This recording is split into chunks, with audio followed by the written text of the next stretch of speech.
welcome back to Eat Sleep Boxing Repeats YouTube channel. We are back for another weekly preview. We are done with Canelo Bivol, we're done with Katie Taylor-Serrano, Fury White, so we're done with these kind of big major global fights now, but boxing continues. We've got some other fights to talk about. It's another packed weekend, gents. Plenty to discuss. Thanks for joining me yet again. How are both of you? I'm good, man. I'm good. I was surprised at the result on the weekend, but yeah, I'm good. This is a packed weekend. There's a lot of fights coming up. It was pretty sparse last weekend, but I'm looking forward to this week. Yeah, all good, and I'm the same. Some great boxing as well as a big undisputed fight. You gotta love an undisputed fight. Yeah, that absolutely. It was weird last weekend because outside the Canelo card wasn't really much going on, but we can't really complain about that. It was obviously a massive fight, and we will be discussing what happens next in due course. So Paul touched on there the undisputed fight. I feel like, correct me if I'm wrong, I feel like it's been quite a good few months if undisputed fights are your thing, which as a boxing fan, they probably should be. I suppose with Taylor-Serrano, with Josh Taylor as well, possibly have a heavyweight undisputed fight later this year. Yeah, I've probably missed a couple, but there's, possibly Crawford and Spence as well later in the year. So yeah, we could be living in a generation where maybe these undisputed fights are a bit easier to make. I might regret saying that, but yeah, we shall see. But anyway, this weekend, Jermell Charlo, Brian Castano, it's the rematch, the super welterweight division. All the titles are on the line. So we know they had a fight last summer, which ended in a draw. I think Charlo went into that fight as the favourite.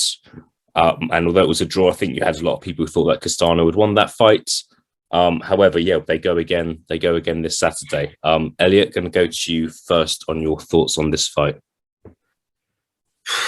First off, I'm excited about this fight, I think, because obviously when you're looking at the rankings, looking at the title holders, you're looking at this fight, this game, this is how it should be. Like Paul was saying, unification fights should be like this, should be made more frequently. My initial thoughts, to be honest, on this fight, when it first came around, so not number two as it was, I thought Charlo would have enough to win. I looked at the CV and just thought he's been in with better fighters, expected him to have enough to get the victory. And obviously watching the fight again, you think Charlo's lost the fight. So, the scorecards were fairly, scorecards are as they are, but didn't necessarily reflect that. I think one of them had it wide for Charlo as well. So I'm looking at it thinking, I'm still kind of thinking that Charlo's got enough to beat him, because just looking at it as like a one-off fight, maybe he had a bit of an off night, I don't know. But equally, it's like you're looking at it I'm looking at it now going, to be honest with you, mate, it's pure 50-50. I can't sit here and go, I expect Charlo to win now because he lost the previous fight in my eyes. So frankly, I could kind of foresee any outcome. But I think it will go 12 rounds again. I think it'll just be a case of who gets the decision. I think Charlo's 18 KOs and 34, Castano 17 wins, 12 KOs. So don't think there'll be a stoppage, to be honest with you. So I just think it'll come down to judges again.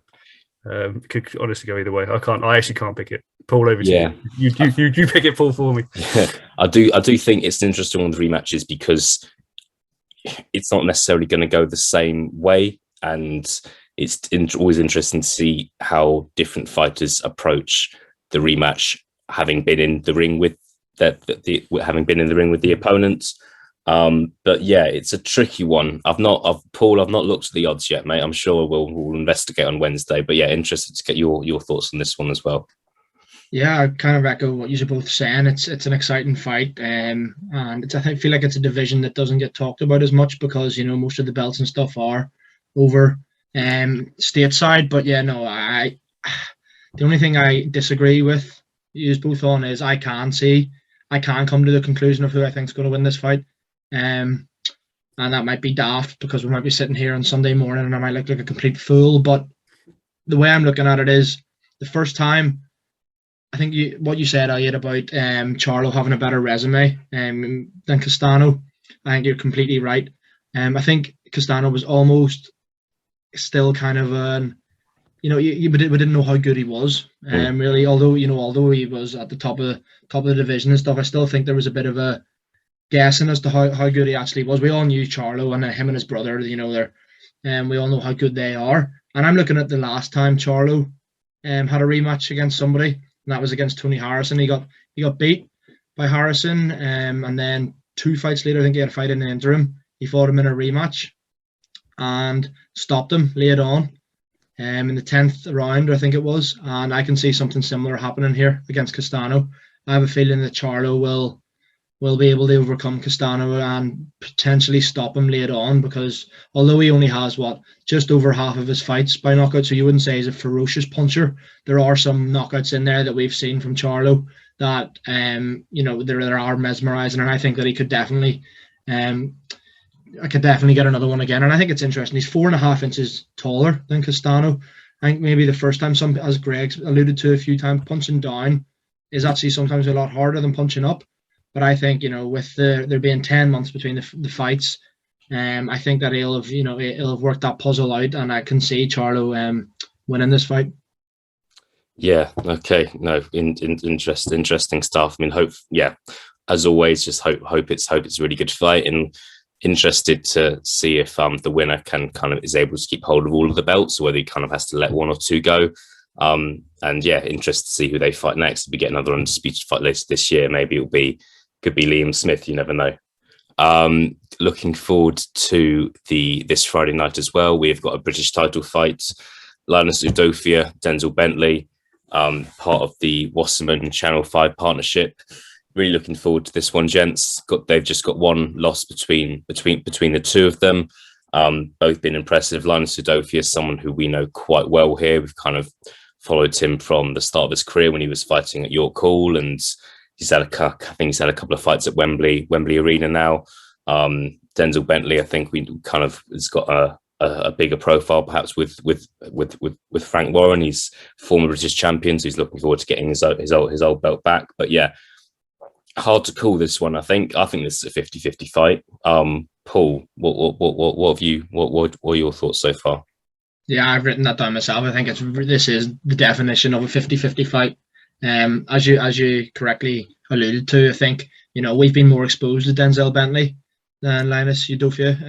We've seen him a lot of the times on BT and stuff, in the Frank Warren shows when he was the middleweight champion before he did fight Felix Cash. And I think that if you look at that fight, it's hard to ignore that fight.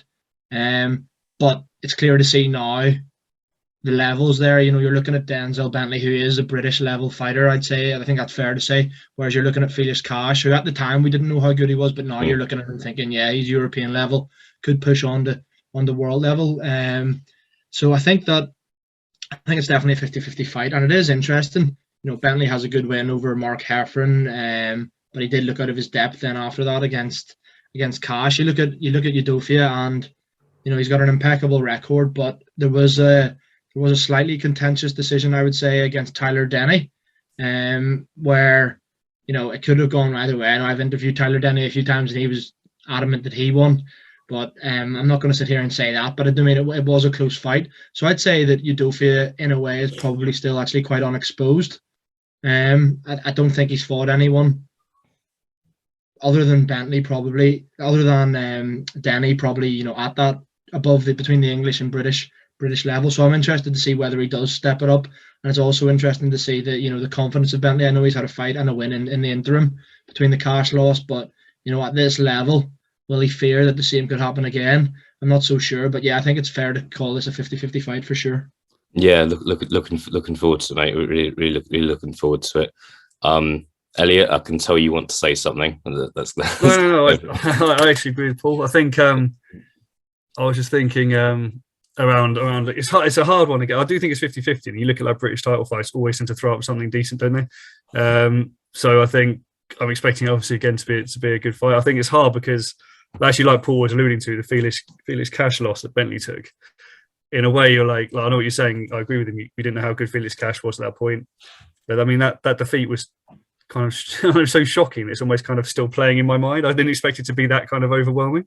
So I'm looking at it now going, am I essentially looking over Denzel Bentley a bit now in this fight, and leaning towards Linus, but then equally agreeing with what Paul's saying, other than Denny, and maybe I suppose you could probably throw John Harding in there as a good win as well, obviously, as well, and go other than those wins, really, the CV's a bit sparse.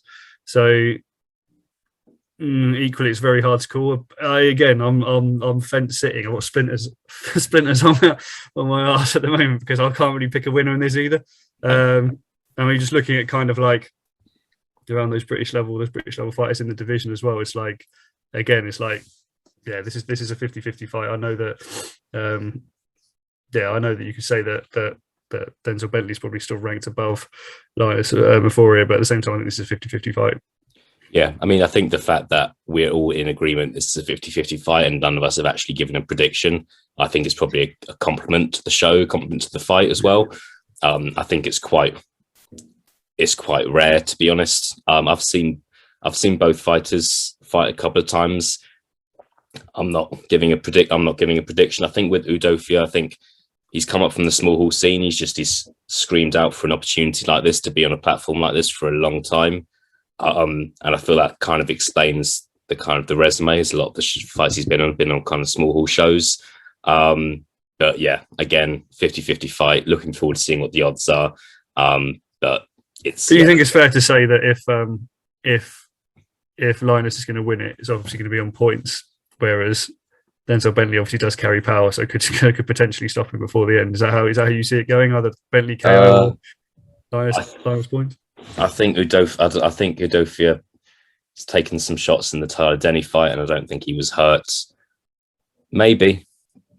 I'm not sure. I think this fight could end points to either guy or stoppage to either guy. Personally, Bentley's been stopped in the past. Udofia does carry power. Trust me, but don't know. No, can't call it just yet. We'll see. Paul, going to give things over to you now for the undercard fight of the week. Yeah, I think it's we were obviously alluding to the Charlo and Castano undisputed fight, and on the undercard there we've got Jaron Ennis, who there's a lot of hype around him, and he's fighting Castillo Clayton, and it's actually undefeated versus undefeated. If you're looking at the records, although we haven't really heard much of Clayton, he does have 19 wins and 12 of them coming by stoppage, and he does have a draw in there against Sergey Lipinets. You look at Jaron Ennis, and he's 28 wins, and all but 2 of them have come by stoppage. So, yeah, I mean, it's arguably the hottest prospect in America, or definitely in the welterweight division. I think it's fair to say he's definitely up there. It's him against a guy that not a lot of people have heard of, but you look at his record and think, okay, he could be a lot better than we're giving him credit for. You can kind of draw a comparison, I think, between the two with the Lipinets fight. Clayton did draw, as I mentioned there, but Boots Ennis won by 6th round knockout. So I don't know. I think personally you have to potentially favour Ennis by knockout here again, but I'm interested to get your thoughts. Stoddy, I'll go to you first. Yeah, I think that, in my opinion, Ennis is like the heir to Terence Crawford and Errol Spence in the welterweight division. I do think he's 100% a future world champion, and he can really kind of have an extremely successful career. Clayton's a strange one. Like, I noticed he's 34 years old, so he's kind of not a young fighter. If you look at his record, he's actually beaten or come up against a good fighter, and we had a draw against Sergey Lipinets. So he's clearly not just a guy who's just kind of hung around and just kind of in the hope for a big fight. He's clearly a decent fighter himself. However, I just think rate Jaron Ennis very, very highly. So can't see anything past an Ennis stoppage. But we'll see. Be a big fan of Jaron Ennis. Think he's going to be a great fighter. It's going to be very hard to beat. What about you, Elliot? Do you agree? Do you think that, are we going to see another Jaron Ennis knockout here? Could Clayton pull up an upset? What are your thoughts? Yeah, I do see a Jaron Ennis knockout here. I think Stotty made the point there with the ages. You've got like a 34-year-old Clayton, and you've got a 24-year-old Jaron Ennis. So you look at it going, is this a match essentially made as another breakout sort of KO victory for Jaron Ennis, frankly? I know that Clayton's, looking at it earlier, sort of is around, what's he like, ranked 11 WBO, 6 I think IBF, so he's around that kind of level where he's looking at Jaron Ennis, you're going top 3-4 in the division, like Stotty was saying, essentially the heir to the throne, really, Spence Crawford in that division. So yeah, I just can't. Ennis has got 26 KOs and 28 fights. I just can't foresee him not KOing him at some point. So yeah, I think it's going to be another KO victory. Yeah, interesting to get your thoughts there, guys. I do agree. I think we're all come to the conclusion that Ennis will notch up yet another knockout, and then hopefully by the back end of the year, obviously we're maybe biased because we see him more over here, but imagine a Conor Benn, Jaron Ennis fight, as a final eliminator or something later in the year or early next year, something like that would be phenomenal. I believe, Elliot Grigg, you have been looking on all of the undercards and across all the cards this weekend and have found one that you think's gone under the radar. That is indeed true, Paul. Now, there's a lot of fights, obviously. There's, on this weekend, ranking fights, Josh Kelly, Kovalev's back, Pulev's fighting. But I have chosen another fight, and I'm going to introduce this fight in the style of Steve Bunce, who what I've noticed does is refers to fighters informally by their nicknames, kind of colloquially, to portray the fact that he knows and pops better than he does. So I'm going to take us over to Paris and introduce my very good friend, Tone Yoka, who will be fighting against friend of ESBR, Marty Bacole. And now these guys are fighting. So I'll just give you a bit of a sort of CV look at here. So obviously, Tone has got an 11-0 record, 9 KOs, 30 years old. Looking at across his CVs for, I suppose, the names that stand out really for British fans, it would be Dave Allen, who he KO'd, I think, in the 10th round of that fight, and Christian Hammer. He had a UD victory over Christian Hammer. But then you also know him for other reasons. Obviously, controversially faced a suspension for missing drug tests. And he also beat Joe Parker in the Youth Olympics, was a gold medalist, beat Joe Joyce in the final of Rio 2016. Has also fought Hergovics in the amateurs as well. Mart, on the other hand, 17-1, 13 KOs, 28 years old, so slightly younger. Professionally has fought Michael Hunter, lost to Michael Hunter, which is obviously a good test. Fought Kuzmin, KO Marius Wax, which is not actually an easy thing to do. Friend of ESBR, Dillian White, didn't manage to do that. And he's obviously also fought the standard heavyweight opponents, Sokolovsky, points victory, I think it was a 6-rounder, and Kevin Johnson, who he stopped. So looking at this is quite an interesting fight for me, because you're looking at in the rankings, and IBF rankings, you've got Yoka, who is in at 5, and Bacole, who's in at 15, and then in WBA 10, 14, the same guys. So they're kind of around that level, I suppose, you'd look at really. I mean, IBF tends to be a bit generous in its rankings, I suppose, or to fighters that are perhaps not as highly rated in the other system. So what I'd really say is it's probably, in my mind, maybe just outside of the top 10 heavyweight sort of contest. This people that are looking to break into those top 10 rankings, and also the ages these guys are as well. So 28 and 30, you're looking at really being, I think, a time where a springboard victory has to happen for either of them. And especially, I know Martin Bacole is obviously been quite popularly championed by Billy Nelson, and I think it's understandably so. And I think this for him is needs a sort of breakout victory. Really, I was going to say to you guys, and I'm going to come to you, Paul, first. Is firstly, how do you see this fight going? But secondly, do you think that's fair to say that in this stage of both guys' careers, they kind of need something, a sense of urgency or an urgent victory to push them a bit into fighting bigger fighters? Yeah, I'll answer your second question first. I think that the winner here, does propel himself forward quite a good bit, because it's kind of almost contender versus contender, not on the cusp of a world title fight yet, but just a wee bit below that. Names you've heard of who have a couple of all right wins, but nothing that stands out. But a win over one or the other here would really stand out, I think. I think it's fair to say that Tony Yoka probably has the higher profile with the Olympic medal, and the pedigree. And in terms of my prediction, I probably have to go with him, to be quite honest. I think from what I have seen of Martin Bacole, barring the fact that Billy Nelson says he's the best thing since sliced bread, I think that he hasn't really impressed me. I haven't watched him and thought, yeah, there's a really good heavyweight contender right there. And you know what? I could be wrong. He might be. He might go on to do that. But just off what I've seen, purely of both of them, I think Tony Yoka will have a wee bit too much for Martin Bacole, and I could see him getting stopped here potentially. I'm not saying that with absolute confidence. I'm probably edging this 65-35, 70-30 in the favor of Tony Yoka. It's not a foregone conclusion that I think he wins, but I just can't see Bacole really having much that puts Yuka off his game, and I think that Yuka will be able to not walk through his shots, but take his best shots if he needs to, and in order to get his off. And I can see a Tony Yuka mid to late stoppage in this fight. So I'm going to come to you as well and ask for a prediction, but I'm also going to ask, do you think that either of these guys are kind of in the bracket of who essentially needs to fight them, like who would want to fight them, in the sense that what I'm saying is you can see, like, obviously, I'll take someone like Michael Hunter, who obviously beat Povetkin, but then Povetkin gets the headline against Dillian White, for example.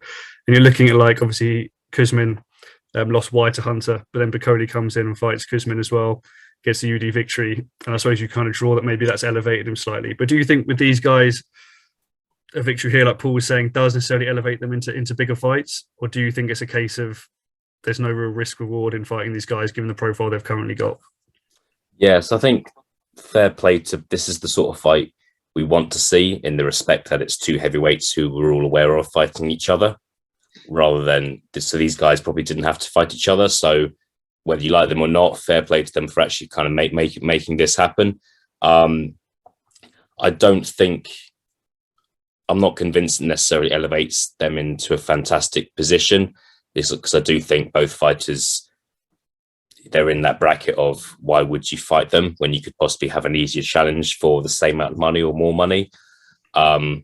So yeah, but as I said, both got good records. I think both of them are good. I think both of them are good heavyweights. I think they're on a similar sort of level in my opinion.